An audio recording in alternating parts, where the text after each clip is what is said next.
mid-game, especially Dragon setup, coming into this matchup. Yeah, it's going to be an exciting one. One thing I do want to point out, actually, is the Team Liquid head analyst tweeted out his team power rankings last night and put Golden Guardians as his #4 team in the LCS. So I think it's actually very interesting to see that high praise from an LCS champion. That's actually pretty cool. And either way, these were two of the teams that were challenging for that top 3. That if you're looking at TSM, TL, or C9 getting upset and someone taking them, usurping them in that top 3, it's probably FlyQuest or Golden Guardians coming in for doing it. Yeah, what better way to hone your skills but versus your playoff opponent once again. Varus off the table, so that bottom lane safety there that definitely had quite a good performance on. Not going to be available. The Aatrox, of course, we've had off the table for quite a while since that first game. The healing on the current patch has gotten out of control, and nobody wants to deal with that anymore, especially in team fights. He still brings a big AoE and can sustain long enough for at least for team fights to get a kill or assist, so you basically don't have a downside. All right, will we get to see Yuumi in this game as Silas is banned off by FlyQuest and Golden Guardians? Are they gun shy? Do they care about JJ first picking it? Can they get it themselves with a bargain? Keep in mind, Jace is still up, as is Akali. Several important champs are still available. What is it you want to remove? What can you counterpick? Time ticks down, and they will ban Yuumi. I'm a little bit sad. Akali still available without the possible Silas answer, as well as the Rise. Like, there are a lot of possible flex picks. I think that FlyQuest, to me, has been one of the teams that did utilize that, especially for top lane, a lot of those carries extremely well. Okay, so they are going to grab that one. Rise is going to be the flex of choice. All right, Jace and Akali as high-profile solo laners still available. We'll see if one of those gets grabbed. There's the Jace right away. And do they care about Akali, or is it somewhere else they're going to go? And that's actually an insta-lock on the Ezreal right away with only Varus denied. They said, no, we're going to grab this as soon as possible, and it means that they can be flexible in counter-picking one of the lanes. And Crumbs, you're getting a little bit of a hover here from Santorin himself on the Vi. Crumbs, for some reason, completely hates the champion. That was what they used last time around. He said, Santorin, for the record, said he wasn't going to use it again himself. Fair enough. But I think there's a little shout out to himself. They get the double lock on in the end. Xayah and Rakan for the bottom lane. Now, a lot of people have kind of gotten off of the Ezreal hype train as of recently because of the speed of the game especially. Where do you stand, Freak? Because I really do think that the Xayah Rakan right now is so strong. And Golden Guardians opting out of that for the early Ezreal pick here. Seems like it is giving some very good power over to Wild Turtle and JJ, who have been a very strong bottom lane. I think Xayah Rakan is incredibly strong, especially with Essence Reaver getting 10 more attack damage a couple patches ago. I think all the ER carries, Sivir kind of next in line, are very, very strong right now and are top tier. But also Manamune also got 10 more attack damage, so Ezreal did, and that's a power spike. That's his first item he ever completes. So, he's still got, I think, a solid early to mid game. I actually think I want to see more Triforce Ezreal come back. If you need power soon, Triforce is a bigger power spike. It delays your third item, but you're not going third item. You're going 2 items powerful. So that is a way to kind of keep up if you're going high pace. But I think he's completely workable, completely fine as well. But I think I would also just generally pick him in games where I need the safety as opposed to just blinding him all the time. Vi and Skarner banned away by Golden Guardians. They took the Rek'Sai themselves. They wanted a high-prize jungler and then banned the next 2 down the list. Maybe we will see one of those possible roaming supports that can have a big impact then and to be paired with that Ezreal. I know that Golden Guardians generally want their bottom lane to be safe. Yeah. So they can focus on their solo lanes. That just makes sense to me with the lineup that they have, the actual players. Haunter and Froggen, this top triangle of the map along with contracts, should be kind of where they make most of their early game plays, just based on what they're fielding. So let's take a look here. They did, a lot of Froggen targeting, especially with the Vel'Kars here. Don't want to have to worry about that long-range damage. Froggen has been one of the very, very diverse mid laners, I have to say. He was super early onto the Lux train, played the Vel'Kars, a lot of these long-range, high-damage AP mid-lane scaling champions. So Tahm Kench, round 2 for Ole here. Keep in mind this is Tahm Kench with updates. Moves slower, Ally Devour is not as good in that regard, but has a lot more stats and a lot more damage, generally speaking. Yeah, he's actually quite a strong top laner now, by the way. Yeah. for solo queue if you have a melee matchup especially. Speaking of strong top laners, we get Pyke again already. Everyone's trying to pick up the G2 champions now, popularized by Wonder. Pyke's in the mix. And popularized into the Jace matchup. So once again, we can explain the Pyke passive allows you to deal with a lot of the harassment that Jace pokes out early better than a lot of other champions. Plus, the main strength here of Pyke, of course, is the mobility and the possibility of those all-ins. You can set up your jungler very effectively, so we expect a very offensively oriented jungler. Jarvan, definitely a good combination here. You can gank from multiple angles and put pressure on that lane. Well, that would just be exciting, of course, right now, as we have Ryze in the mid lane as the known matchup. So what does he like to play into it? And yes, we get Froggen Anivia! Now, I know a lot of people have not watched this game for quite as long as us, but Froggen has been associated with Anivia, this champion, for almost 10 years now. Yeah. Basically, since the game started, since Anivia was out, Froggen has played this champion in the mid lane. Definitely one of the most iconic player and champion pairings of all time. And it has very frequently been picked into different iterations of Ryze throughout the life of the champion. Because Ryze has always been this shorter range mage, the large AoE ultimate and the wall of Anivia have always been very good tools against this champion. Now, you'll want to just kind of farm early and farm up your tier and get your blue buff. So whenever you see this type of stuff happen, you think a lot more importance on blue buff invades, and we're going to have to look at those timers. Yep. Oh, I'm going to shill for pro view real quick. If you haven't, you should watch Froggen play Anivia in this one. It's going to be exciting. None of us can do what he does.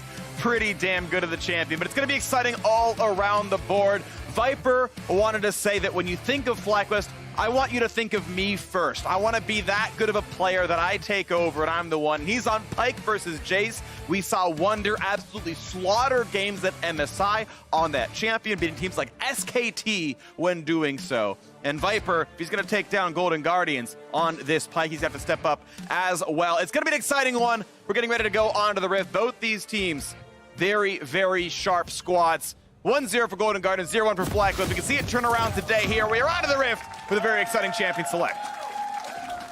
Yeah, I just, once again, want to go over all the incentives for ganking a Pyke lane.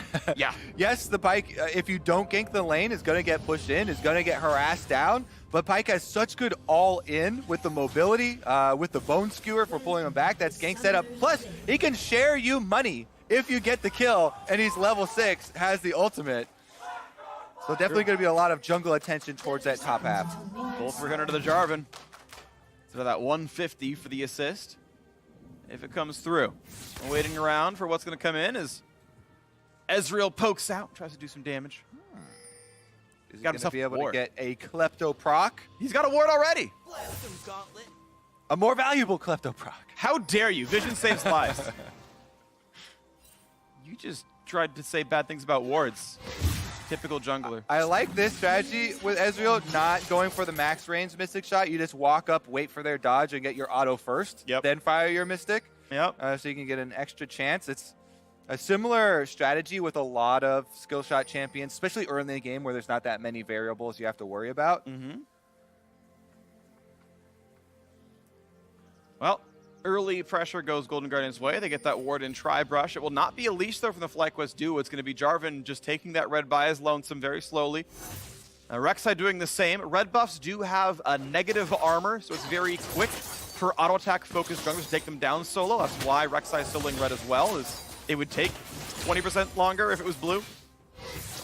Yeah, plus blue doesn't really do much for your jungle clear red side early on. No. And you also always want to clear out your red side because of the AoE camps and all the extra experience in there. We'll see, because they're both going to end on this side, at least for the very beginning here. And we talked about Pyke Jace being such a volatile matchup here that if left alone would benefit the Golden Guardians. If you leave it completely alone, Hanser is going to be able to get turret play money, is going to be able to get that harassment, is going to be able to get the CS lead. It's about the extra variables that you have to throw into the matchup that give Pyke the threat and the reason that we saw it picked in international play. Yep, it is a ganking lane. It is not one that's going to win outright in the 1v1. It'll withstand in the 1v1, but that's not the best it does until you help it out here. So we'll wait for when that comes through. And right now, his teammate Santorin has cleared his top jungle and is going to be walking back down to the bottom side. It was red to blue to Grom. And now as we wait 30 seconds for the scuttles to spawn, Contract's going to find a ward, get himself 10 gold, and not a lot of vision denied. It was going to time out pretty soon anyway. So we have a camp lead. It's going to be 2 camps pretty soon for Santorin. 20 CS to 12 plus a ward. And they are going to split the scuttles top here for Contracts. Again, he wants to focus on that top side of the map to keep Hauntzer in the 1v1 and try and avoid any sort of interruption there. Meanwhile, Santorin now has an option for the bottom half of the map. You can see he could go for an invade here with his bottom lane pushing up. There's a big advantage for FlyQuest in the early game on this bottom half of the map. Golden Guardians want to have a safe bottom lane, but picking Ezreal Tahm Kench cedes all of your early game map control on the quadrant of the map, and that means that here we go, we are going to have that invade. We get the move up from JJ, and they'll be able to take away and punish Contracts due to their bottom lane pick. And it's interesting because it doesn't feel like Contracts had to give away his blue buff. He wasn't challenged until this point in the game, but he chose to say, okay, top quadrant, I'm going to wait 25 seconds for top scuttle to spawn, then take it to say that Jace can keep pushing, and kind of gave that space. There was time to go for his blue before that invade ever did happen, but he indexed towards making sure that Hauntzer could keep pushing, could keep Viper down, and it means, yes, he loses blue, but it might be worth it in the long term for the top lane matchup. I think it's definitely worth it, given the composition that they have picked, and given that even if you can go for your blue, it will be a risky fight, right? Anivia early on, not very good at roaming down to collapse for you, and your Ezreal Tahm Kench lane also will have to give up CS at their turret if they come to help you defend with that. Yep, just the path he took, and that's where he ended up there. It's still Golden Guardians up about 300 gold overall as a squad. Nice Devour, gonna get Ezreal away from the knockup, and trade of cooldowns. Now that Devour cooldown is very long, but it's definitely safe. Yeah, and that's the bonus of this duo, right? The safety. Tahm Kench, Ezreal, most safe bottom lane, basically in the game here. And you can see definitely just firing from afar with the Mystic shots. Ole has put a lot of time in on Tahm Kench. Has been quite on point with the Devours as of recent. Contracts, see if it gets any movement. Might up for both these. Okay, it's going to be grabbed by Santorin. Now level 5 to the 4 of Rek'Sai. And you can see it's 4 with very little XP to that purple bar. Going to go for a bit of a damage spike here. Conquer on both these sides, and it means he's got the attack damage. And pushing Santorin out of his jungle with the level deficit is pretty nice stuff, but it is a 3-camp lead for the Jarvan, a full level and a lot of extra gold. Contract's getting very deep now, even though his Jace does have the priority in the top matchup. It's actually so deep in the jungle that we see Viper kind of edging towards this area too, and Popelter could easily collapse first. Big damage on a definitely big shot coming in there. It's no mana on the Xayah, but definitely low on health. We'll have to maybe use TP. Not going to find that hook. And Contract's able to walk away, but still down those 3 camps we talked about. So, go ahead. It is turning into a bit of the top lane CS lead has been sustained with all this jungle pressure top for Golden Guardians, you know, keeping the Jarvan away. But Jarvan, focusing more on the farm, is actually gaining that money back in the jungle matchup.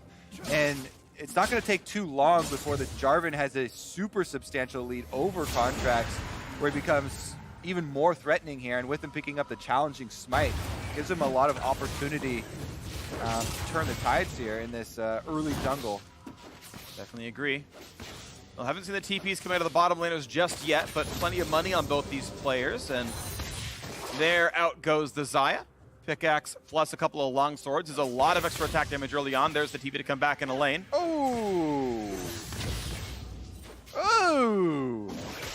What's going on with this CS? He just gets 2 of them down to 1 more auto attack and hits those first 2 CS. I missed that. That's unfortunate. Really? Yesterday you were popping off about everything. I was looking at the items on Xayah and I was like, wait, what are you popping off about? I think pickaxe double longsword's fine. Yeah, what was on screen there? Yeah. I don't know. My eyes were elsewhere. Meanwhile, top side, Viper is going to have to use the TP early on because we saw him collapse down to chase Contracts out of the jungle.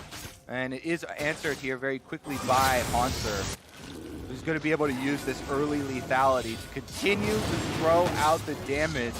FlyQuest have made the choice not to try and go gank for this Pyke, and they're just going to take over bottom half of the map. Froggen's coming over with the roam, though, on Anivia. And the duel into the 3-on-3 right now. Rise coming down a little bit afterwards. Smite is not available on the other side. It's going to be early, and now it comes in.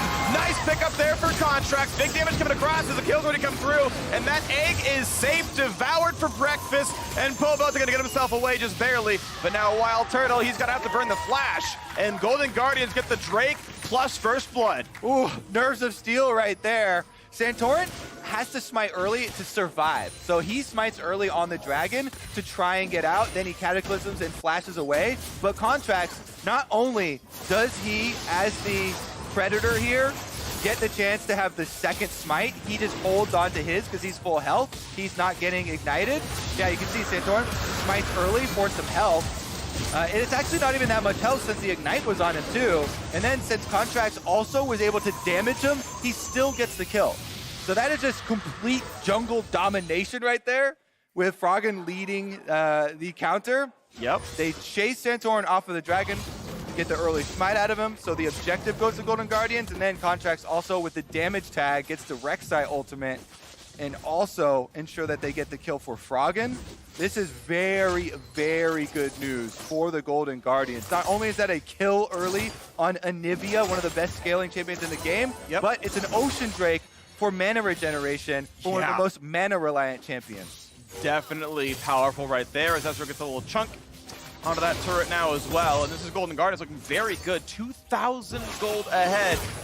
And sadly for Viper, he has not yet gotten any help from his squad. This is good early pathing and pressure to keep the junglers away. You can see Contracts really spending a ton of time. Now he's hatching a ward. To be fair, this is not a stealthy land shark by any means at all, but Contracts helping to make sure that Jarvan is not coming up to help Viper, that Contracts instead is there, so that if Pyke defends the turret, they can kill him, and he is playing to that plan quite well. You're not seeing it in the KDA, but you're seeing it in the CS difference. Yeah, and the turret plates here. Hunter able to push up, get a lot of money off of those.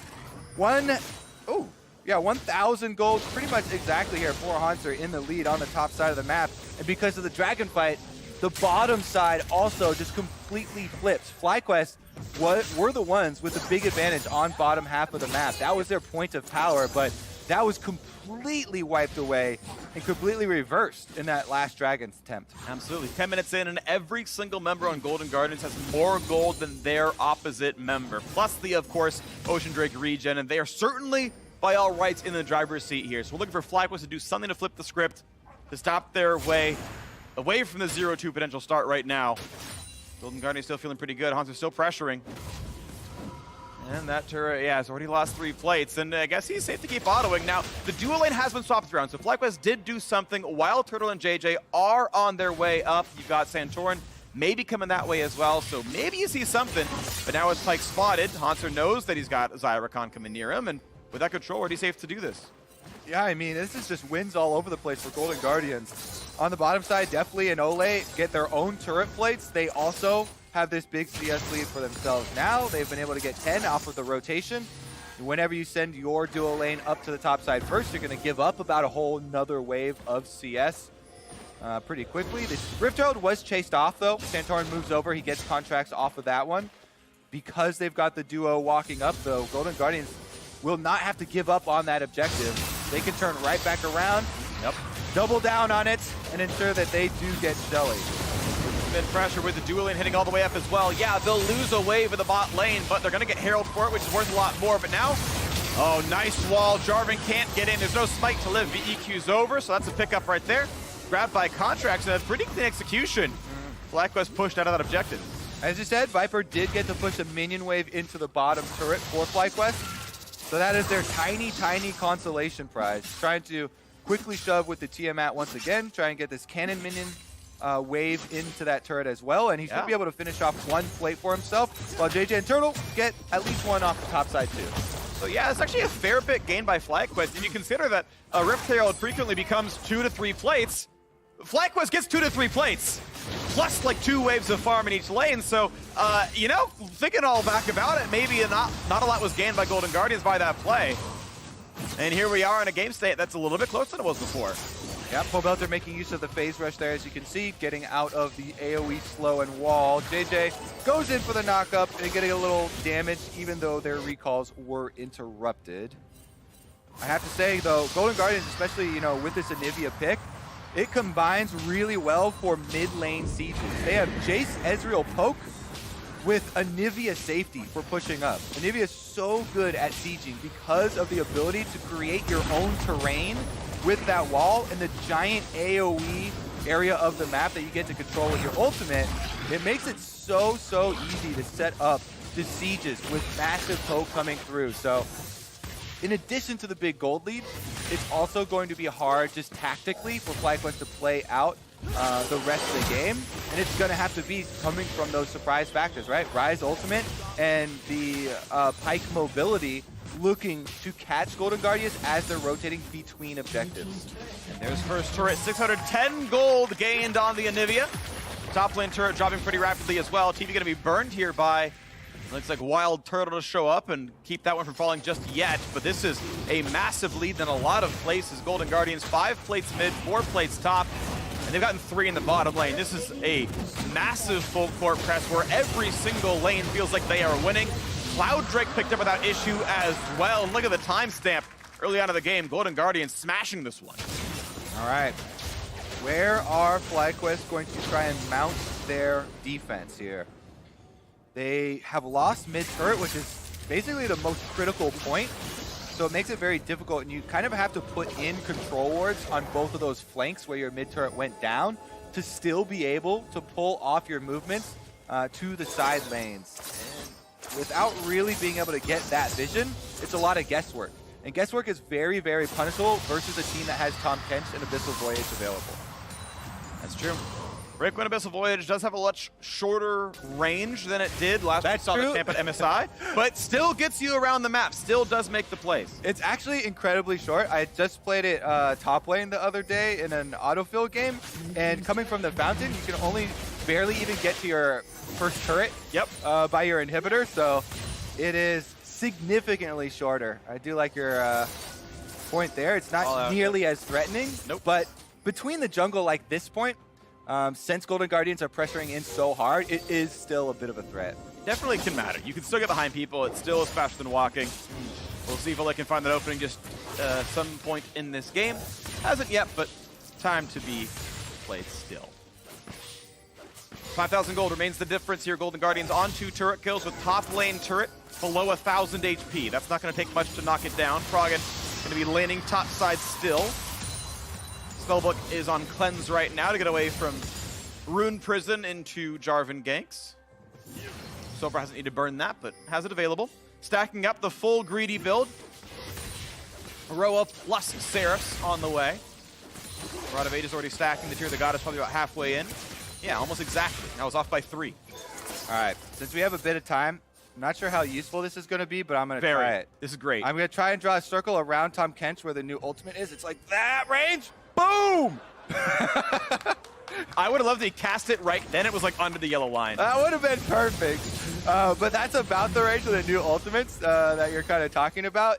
In any case, the roam up the river here is seen on wards, but there's nothing that FlyQuest can do about it. With the numbers advantage here, Golden Guardians are able to push it in. That is all 3 outer defenses taken down now, with them taking all of the turrets. And as you can see, the turret plates heavily in their favor as well. All that's left for me with this lineup is an easy siege.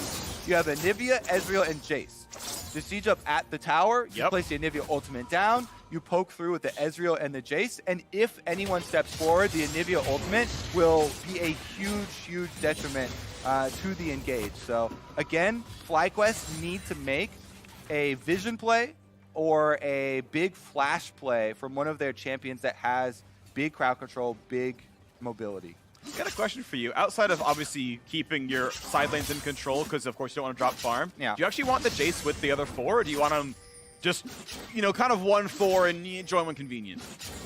I think a lot of that is determined usually if you look at the possible hard engage or the ability to just brute force down the turret. And to me, I think they have the ability to brute force down the turrets. Okay.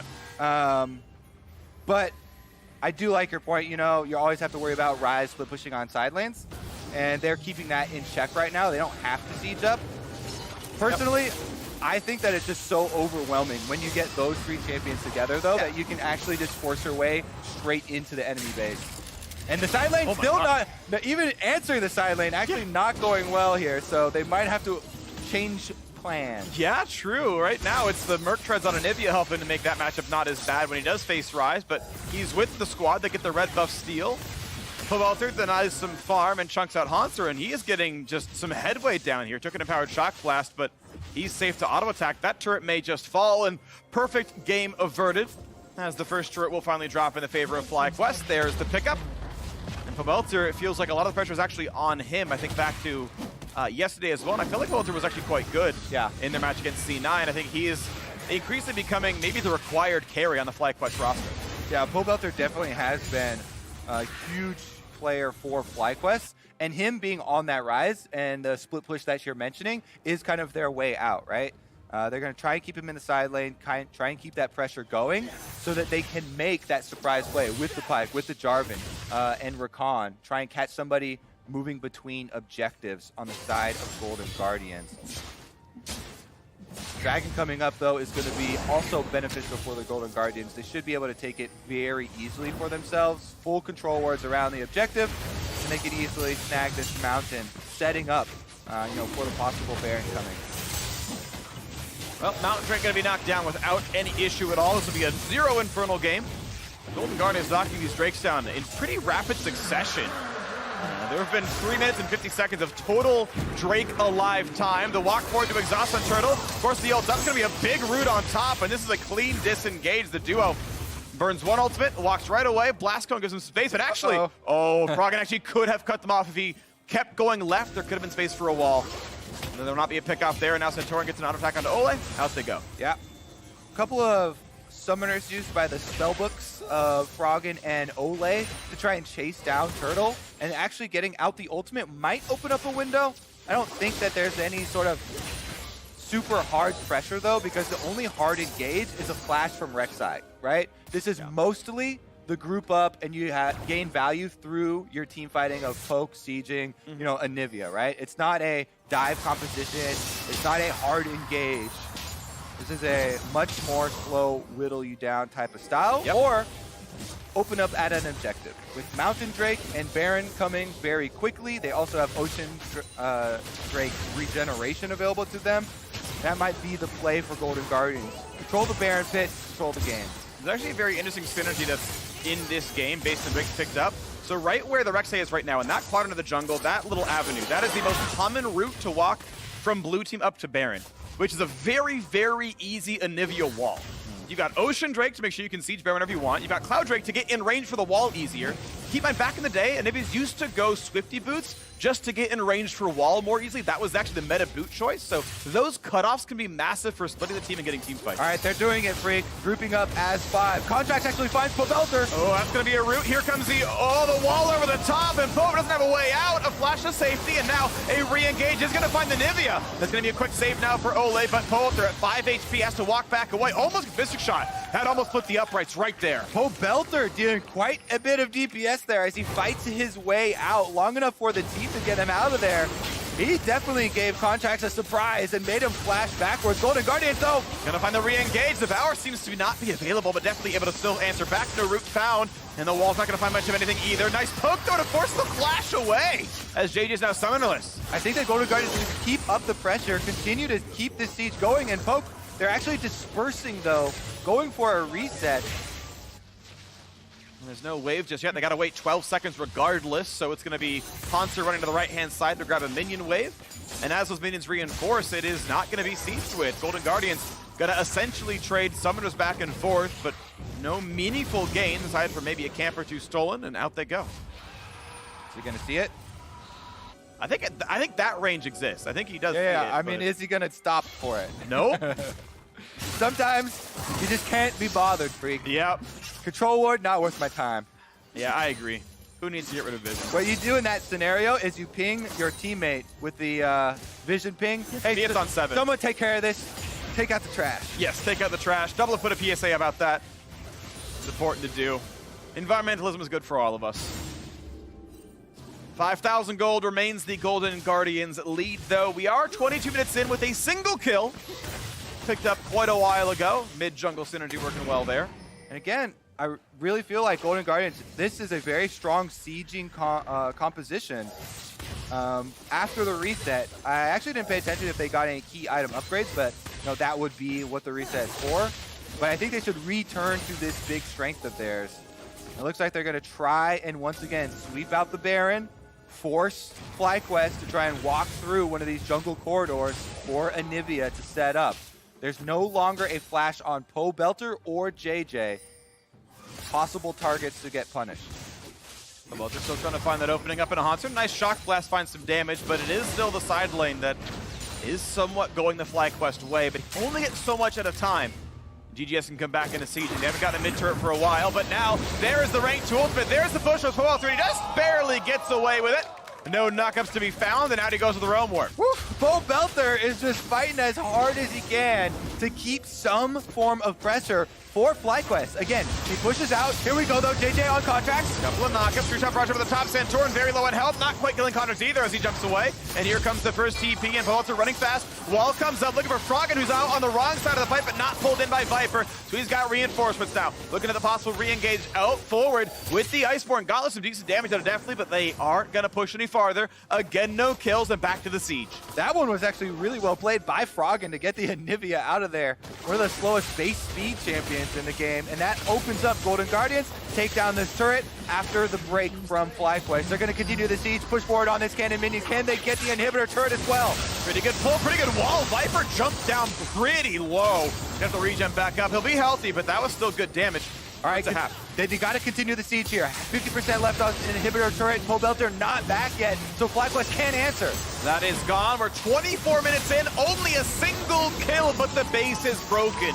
Golden Guardians not giving FlyQuest the openings. Poke compositions will often look like that. Siege compositions will often look like this, where there are so many more objectives taken rather than actually kills given over. Unless FlyQuest make the commitment, it's not really up to Golden Guardians to look for those kills, right? We mentioned it's basically just if Froggen makes a really good outplay and finds an Anivia wall or stun or something, or if Contracts flashes in on the Rec side.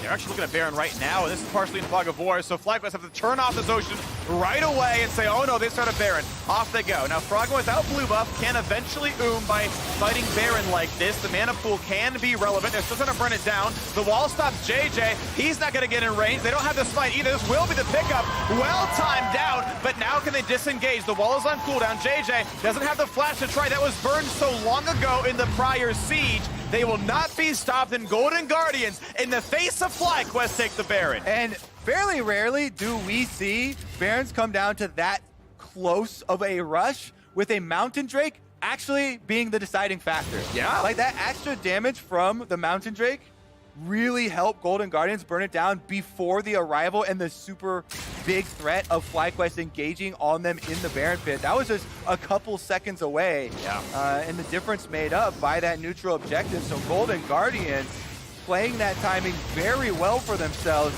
And now with the Baron buff, your options are so easy. They have a very strong siege composition. They have the strongest sieging tool in the game now with Baron buff backing it up. This should be a group and push. Shouldn't be too hard to do. You can see the rest of FlyQuest understand this, and they are grouping near this part of the map as well. For now, Belter is clearing the mid lane out for the supers, but bot lane 2-2 is going to fall, and Golden Guardians still without a death. Death cap also completed now. Luden's Echo done for Deathly. This is going to be a lot of power. And with 8,000 gold ahead, looking now at the next turret. A nice wall stop to go to the engage tools. Flank here possible from Belter. You see the rise in the top corner of your screen, but Golden Guardians also saw that rise head in.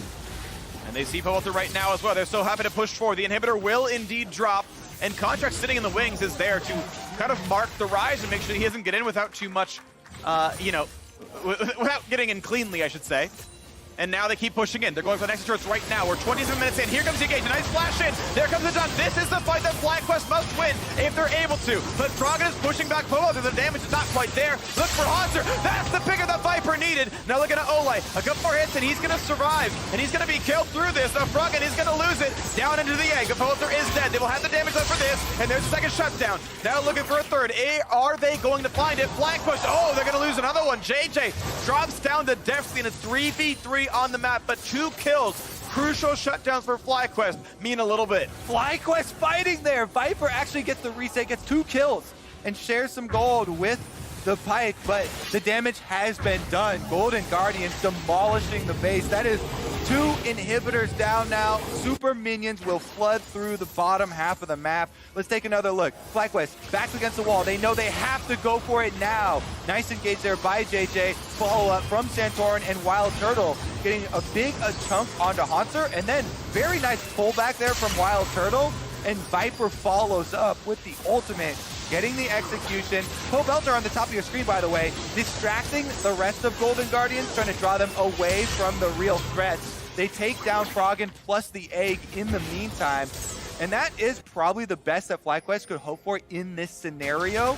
So very well played by them from a losing starting point. Golden Guardians, though, can pick up where they left off. Oh, they're going right on top of the enemy squad, but now Froggen is eggless, but he's got a squad around him. They're ready to keep pushing onto this one. Looking at top lane tier 2, the gold lead still 6,000. Golden Guardians still very far ahead. Baron's gonna drop off the surviving members of the squad, but they're ready to keep going. Mid and bot still pushing in. Middle inhibitor respawns in 30 seconds. 3 minutes for the bottom lane as they wait for the next wave. Coming in 10. How quickly can FlyQuest deal with these super minions and then get back to try and make another fight? This time, the surprise not going to be there. Golden Guardians know FlyQuest only have one option, and it is Warp to bring in the melee, looking for the hard engage. Look at the front line. They've caught Froggen a little bit, but the Devourer keeps them safe. Still, one is picked up as Haunter drops. 5v4, a chance for FlyQuest. Centaur on the stopwatch. Looking to the re-engages. Viper, some damage coming in, but they're going to force back the Jarvan, and that's a nice wall. They might have it. No! He had teleport, and Wild Turtle shell betrays him. He's gonna drop down into the 4v4. This should be easy for Golden Guardians to regain that inhibitor and take control of the entire map now. But still, looking at the re-engages FlyQuest. JJ can't really get through. That wall completely stops the rise. And one more auto attack will drop down the inhibitor. Now look at the play towards that rise, towards Pobelter. He's fast, he's gonna walk back, he's gonna stay alive, but GGS is gonna keep sieging in this 4v4. Looking at the next round, the flash in. They're gonna find the stun. That was beautiful from Froggen. Gets the kill in the opposing mid laner. Into the fountain they go. That's a bit too much. But soon the next will be open. It is a 3v3. This timing is a bit tight. The TP to rejoin now as Haunter respawns. Make it a 4v4 as Wild Turtle respawns now as well. The turret is down. The siege continues. That's a big stun though. They might find it, but Devourer is going to keep us real safe. And the kill now on the Viper. 4v3. Look at the next kill. They're going to find Santorin. They're going to get the next one as well. And Wild Turtle this time is just going to die. And Golden Guardians, an undefeated weekend to start the summer split. A 2-0 start.